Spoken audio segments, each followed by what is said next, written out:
오늘 본문 말씀은 바울이 에베소 교회 장로들을 밀레도로 불러서 설교를 하고 있는 내용입니다.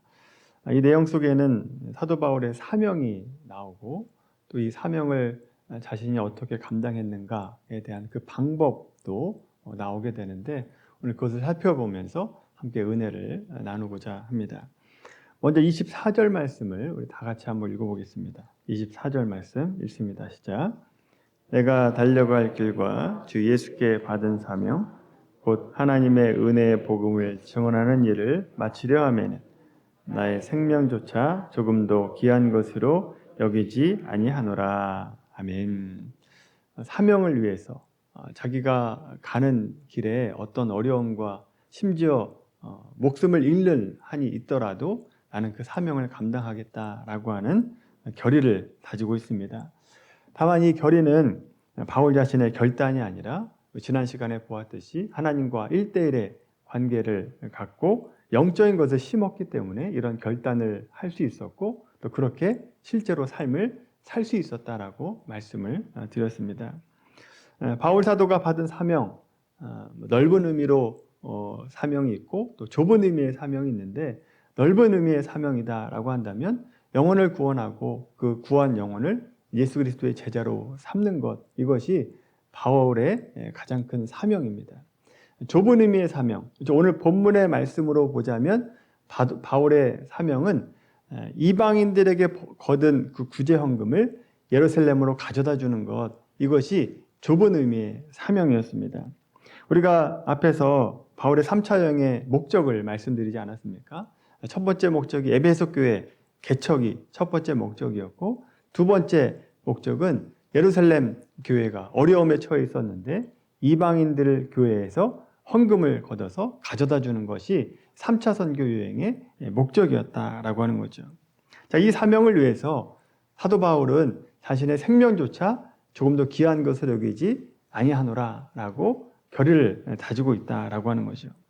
자, 근데 오늘 우리가 살펴보려고 하는 것은 그 사명을 사도 바울이 어떻게 감당했는가라고 하는 겁니다. 그 방법이 무엇이냐라고 하는 것이죠. 바울이 어떻게 그 사명을 감당했는지를 우리가 함께 살펴보면서 우리도 하나님께서 우리에게 주신 사명을 잘 감당하는 삶이 되기를 바랍니다. 바울이 어려운 상황에서도 바울의 사명을 감당할 수 있었던 이유가 22절에 나옵니다. 22절 말씀 한번 같이 읽겠습니다. 시작. 보라, 이제 나는 성령에 매여 예루살렘으로 가는데 거기서 무슨 일을 당할는지 알지 못하노라. 아멘. 예루살렘으로 가면 결박과 환난이 기다리고 있음에도 예루살렘으로 향해 가는 이유는 뭐냐? 방법이 무엇이냐? 성령에 매여 있기 때문이다라고 말씀하고 있는 거죠. 성령에 매여 있다라고 하는 것은 성령과 연합해서 하나로 묶인 삶, 거의 성령에 매여 있다라고 표현을 하는 거죠. 이제 내가 사는 것은 내가 사는 것이 아니라 내 안에 그리스도께서 사는 것이라 라고 하는 그 고백과 같이 성령에 매여 살아가는 것이 바로 그런 삶이 되는 것이죠. 성령에 매인 삶, 성령과 연합해서 하나로 묶인 삶, 이 말이 다소 추상적이기 때문에 조금 더 다른 표현으로 우리가 살펴보려고 하는데, 여러분 창세기 6장에 보시면 하나님께서 노아에게 방주를 지어라 라고 명령하는 내용이 나옵니다. 여기서 방주를 히브리어로 말하면 보면 테바라고 되어 있습니다. 그리고 이 테바라고 하는 단어가 다른 곳에 쓰인 곳이 있는데 출애굽기 2장 3절에 보시면 아기 모세를 어디에다가 바구니에 담죠. 어디 바구니에다? 갈대 상자에다가 담습니다. 그 갈대 상자를 히브리어로 보면 테바라고 되어 있습니다. 자, 그러니까 이 테바라고 하는 말은 큰 방주를 의미하기도 하지만 작은 갈대 상자도 테바라고 쓴다라고 하는 거죠. 그러니까 크기와 상관없이 뭘 의미하느냐? 공통점이 있습니다. 방주와 갈대 상자의 공통점, 무동력으로 움직인다라고 하는 것이죠. 자체 동력이 없는 배를 가리켜서 테바라고 부르고 있는 거죠. 그래서 테바는요, 진행 방향을 자기가 결정하지 않습니다. 진행 속도도 자기가 결정하지 않고 어디에 멈출지도 자기가 결정하지 않는다라고 하는 거죠.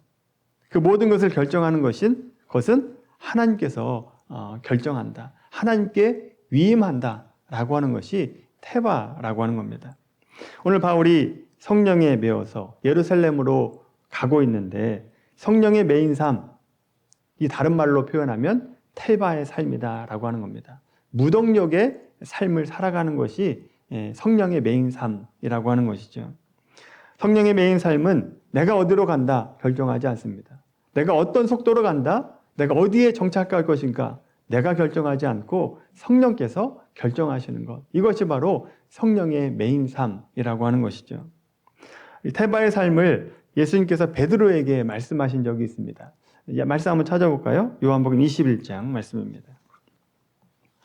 자, 앞쪽으로 넘어와 보시면 요한복음 21장 18절 말씀입니다.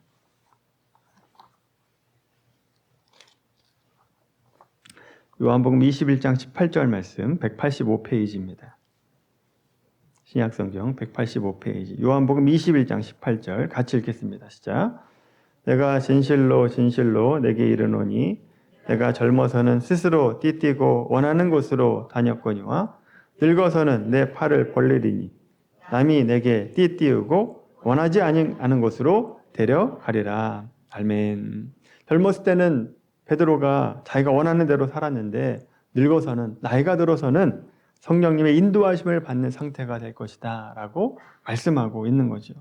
성령의 매인 삶으로 살게 될 것이다 라고 하는 겁니다. 이처럼 성령의 매인 삶이라고 하는 것은 내 의지를 내려놓고 성령을 의지하는 것, 무동력의 삶을 살아가는 것, 이것이 성령의 매인 삶이라고 하는 것이죠.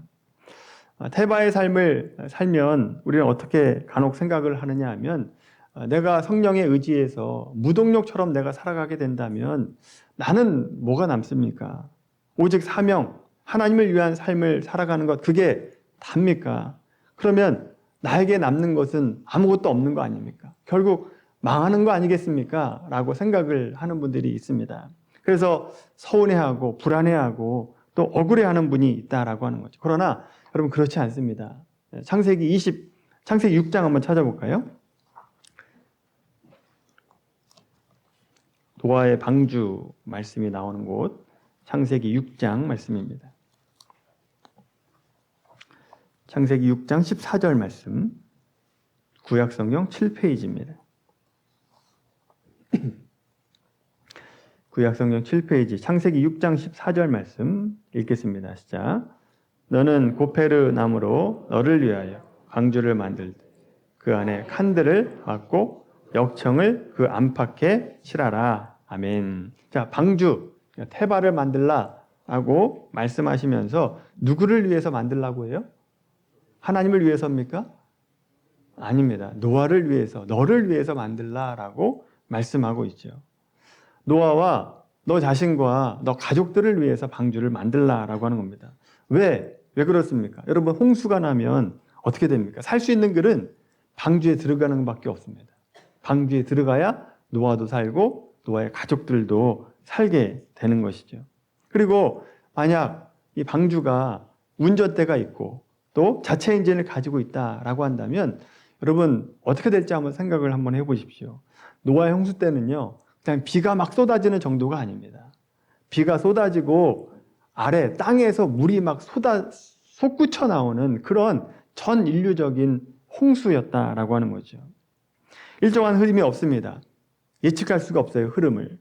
그리고 그렇게 예측할 수 없는 배가 각종 부유물과 또 뭐 산들에도 부닥치지 않고 잘 움직일 수 있는 방법이 뭡니까? 노아가 운전하는 겁니까? 그렇지 않다라고 하는 거죠. 누가 운전해야 됩니까? 하나님이 운전해 주셔야죠. 하나님이 그 방주를 움직여 주셔야 가장 안전한 곳으로, 아무것도 부닥치지 않고 안전한 곳으로 가게 된다라고 하는 것이죠. 결국 왜 무동력의 배를 만들라고 하셨는가? 하나님을 위해서가 아닙니다. 노아를 위해서. 그리고 노아의 방주에 탄 가족들과 동물들을 위해서 테바의 배를 만들라라고 말씀하고 있는 거죠. 여러분, 갈대상자도 한번 생각해 보세요. 모세의 갈대상자. 누구를 위해서 갈대상자를 만들라는 겁니까? 누구를 위해서 테발을 만들려고 하는 거예요? 모세를 위해서입니다. 모세 어머니를 위해서 만들라라고 하는 거죠. 여러분, 만약에 갈대상자에 엔진이 있었다, 그리고 운전할 수 있었다라고 생각을 한번 해보십시오. 그러면 여러분, 모세 엄마가 누구에게 보내겠습니까? 바로의 딸에게 보냈겠습니까? 정신이 몰바로 박혀 있으면 바로의 딸에게 보내지 않죠. 지금 바로가 자기의 명령으로 아들이 태어나면 다 죽이라라고 명령을 했습니다. 그런데 정상적인 사람이라면 바로의 딸에게 보내지 않았을 텐데 하나님께서 바로의 딸에게 보내셨다라고 하는 거죠. 거기가 가장 안전한 장소이기 때문에 거기로 보낸 겁니다. 그리고 모세는 바로의 딸에게 키워지게 되고 또 왕궁에서 지도자로서의 수행을 또 교육을 지식을 얻게 되었다라고 하는 것이죠. 따라서 여러분, 우리에게 가장 안전한 삶은 내 삶을 내가 운전하는 삶이 아니라 하나님이 운전해 주시는 삶, 하나님께서 내 삶을 운전해 주실 때 그 삶이 가장 안전한 삶이 된다라고 하는 거죠. 더 나아가서 우리가 사명을 감당하고자 한다라고 한다면 내 뜻대로 행하는 것이 아니라 내 인생의 주인이 하나님입니다 라고 고백하고 나의 인생의 운전대를 하나님께 내어드릴 때, 그때 비로소 사명을 감당한 자가 되고 또 가장 안전하고 또 내 삶에 가장 유익한 삶을 살아갈 수 있게 되는 것입니다. 여러분, 실제로 어떻습니까? 머리로는 아는데 실제 삶 가운데는 참 안 됩니다. 우리는 내가 내 삶을 운전해야 가장 좋은 삶이다라고 착각하며 살아가게 되죠. 하나님께 운전대를 드리기를 두려워하고 무서워합니다. 죽는 줄 알아요. 하나님께 운전대를 내드리면. 그래서 파선 직전까지 갔는데도 불구하고 운전대를 내어드리지 않는 분들이 얼마나 많습니까? 얼마나 안타까운지 모릅니다. 성경에서 여러분, 야곱을 보면요, 자기가 주인된 삶을 살 때와 하나님께 모든 인생의 주인을 하나님께 내어드릴 때의 삶, 그 삶이 명백하게 바뀌는 것을 우리가 보게 됩니다. 창세기 23장, 32장 말씀 한번 보겠습니다. 창세기 32장 24절 말씀입니다. 창세기 32장 24절부터 25절까지 말씀. 창세기 32장 24절 25절 같이 읽겠습니다. 시작.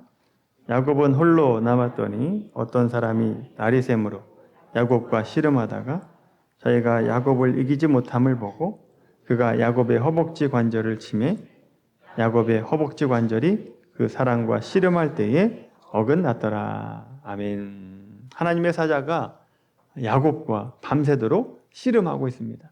씨름한다라고 하는 것은 주도권 싸움을 하고 있는 겁니다.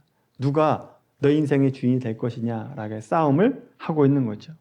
하나님의 사자가 야곱에게 나타나서 너 인생의 주인된 자리를 하나님께 내어드려라 라고 싸우고 있는 겁니다.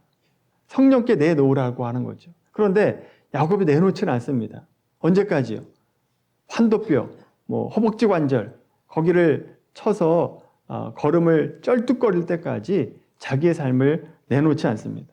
그러자 하나님의 사자가 그래? 그럼 내 마음대로 살아라 라고 하면서 떠나려고 합니다. 그때 야곱이 하나님의 사자를 붙잡죠.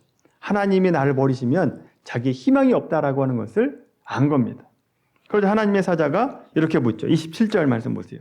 32장 27절 같이 읽습니다. 시작. 그 사람이 그에게 이르되 내 이름이 무엇이냐? 그가 이르되 야곱이니이다. 아멘. 내 이름이 무엇이냐?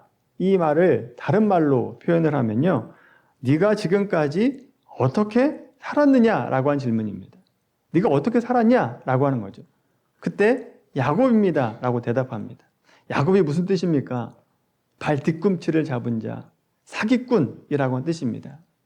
그러니까 네가 지금까지 어떻게 살았냐? 나는 남의 발 뒤꿈치를 잡는 삶, 사기꾼의 삶을 살았습니다 라고 대답하고 있는 거죠. 아버지를 속이고 형을 속이고 또 외삼촌을 속이며 살았다라고 하는 거죠. 그리고 지금 약복강가에서 야곱이 홀로 있었습니다. 외로운 처지에 있었다라고 하는 거죠. 물론 재산은 많았습니다. 그런데 여러분 재산이 많으면 뭐합니까? 자기 인생을 생각할 때 형 에서가 나를 죽이려고 지금 온다라고 하는 두려움 속에 있었다라고 하는 거죠. 외로움과 두려움에 사로잡혀 있는데 많은 재물이 뭐가 필요 있겠냐라고 하는 거죠. 뭐가 유익이 있겠습니까?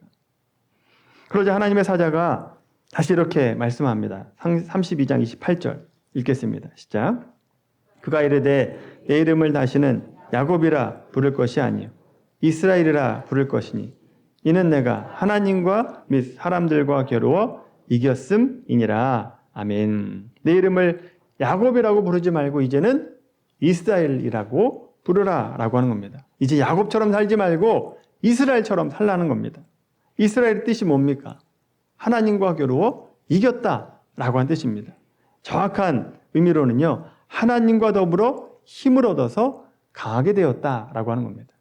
하나님과 연합하게 되었다. 성령에 매었다라고 하는 뜻으로 말할 수 있다라고 하는 거죠. 오늘 본문의 말씀으로 바꾸면 드디어 야곱이 하나님과 더불어 사는 삶, 성령에 매여 사는 삶, 텔바의 삶을 살게 되었다라고 하는 것으로 말할 수 있습니다. 자, 그렇게 바뀌었더니 어떻게 됩니까? 형 에서와의 관계가 회복이 됩니다. 모든 문제가 해결이 됐다라고 하는 것이죠. 여러분 어떻습니까? 야곱이 성령의 매인 삶을 살아갈 때, 텔바의 삶을 살아갈 때 망했습니까? 안 망했습니다. 오히려 이전보다 더 좋아지게 됐다라고 하는 거죠. 여러분, 텔바의 삶을 살 때 누가 가장 유익을 얻었어요? 야곱이 얻었습니까? 하나님이 얻었습니까? 야곱이 얻었죠. 하나님은 유익 얻은 게 없어요. 여러분, 하나님은요, 스스로 계신 분입니다. 우리가 하나님 뜻대로 살든지 안 살든지 하나님은 유익 얻을 게 하나도 없습니다. 하나님은 홀로 영원하신 분입니다. 홀로 영광 받으시는 분이다라고 하는 거죠.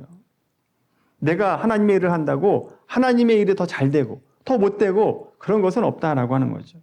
하나님은 스스로도 영광스러운 분이시다라고 하는 겁니다. 따라서 우리에게 태바의 삶을 살라라고 명령하신 이유는 사명을 감당하기 위해서도 그렇고 너 자신에게 유익이 있기 때문에 무동력의 삶, 성령의 매인 삶을 살라라고 말씀하고 있는 거죠. 그리고 그 사명을 감당할 때 우리는 세상에서 얻을 수 없는 행복과 기쁨을 얻을 수 있게 된다라고 하는 겁니다. 마지막으로 요한복음 21장 말씀 다시 한번 보겠습니다. 요한복음 21장 11절 말씀.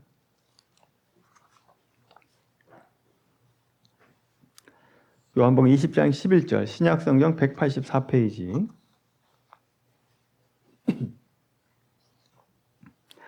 요한복음 21장 11절 말씀입니다. 여러분, 이 내용이 어떤 내용인지 여러분 아시지 않습니까? 베드로가 자기 힘과 또 어부의 지혜로 밤새도록 그물을 내렸는데 한 마리도 잡지 못합니다. 그때 예수님이 오셔서 베드로에게 배 오른편에 그물을 내리라 라고 말씀하시죠. 그때 얻은 결과가 11절입니다. 11절 같이 읽겠습니다. 시작. 시몬 베드로가 올라가서 육지에 끌어올리니 가득히 찬 큰 물고기가 153마리라 이가 심하느나 그물이 찢어지지 아니하였더라. 아멘. 베드로의 경험과 지혜로 고기를 잡으려고 했을 때 한 마리도 잡지 못했지만 예수님 말씀에 순종했을 때 성령의 매인 삶을 살아갔을 때 그물을 내리게 되고 그 그물에 153마리의 고기를 얻게 되었다라고 하는 것이죠. 어떻게 이렇게 됐습니까? 여러분, 그리고 이것을 통해서 베드로가 뭘 깨달았겠습니까? 성령의 매인 삶, 내가 성령에 순종했을 때 이런 은혜가 있구나라고 하는 것을 알게 되죠. 그리고 우리가 앞에서 보았던 21장 18절 말씀, 이 말씀처럼 성령에 매여서 성령의 인도함을 받는 삶을 살아갈 수 있게 되었다라고 하는 겁니다. 이게 중요한 베드로에게 계기가 됐었다라고 하는 것이죠. 여러분은 어떤 삶을 살아가고 있습니까? 내 인생의 주인된 자리에 내가 앉아 있습니까? 아니면 하나님이 앉아 계십니까? 성령께서 그 자리를 채우고 계십니까? 여러분, 우리의 인생의 운전대를 하나님께 내어드리게 되길 바랍니다. 하나님이 내 인생의 운전대를 잡고 운행할 수 있도록 모든 것을 하나님 앞에 내어드려야 된다라고 하는 거죠. 여러분, 내가 운전대를 잡으면 내 한계를 벗어나지 못하지만 하나님께서 내 인생의 운전대를 잡으면 우리가 기대하지 않았던 대로 하나님이 인도하시고 또 우리가 기대했던 것보다 훨씬 더 풍성한 열매를 맺게 하신다라고 하는 것이죠. 하나님이 책임져 주시는 삶은요, 우리가 기대했던 것 이상으로 충만한 복을 임하게 되는 방법이다라고 하는 것이죠. 오늘 이 말씀을 통해서 내가 어떻게 살아가야 되는가 여러분 생각하시고 결단하게 되기를 바랍니다. 그래서 여러분 바울처럼 또 베드로처럼 무동력의 삶을 살아가시고 성령의 매인 삶을 살아가서 우리가 기대했던 것보다 내 인생에 있을 수 없는 그런 축복과 복을 누리며 살아가는 우리 모두가 되기를 예수님 이름으로 간절히 축원합니다.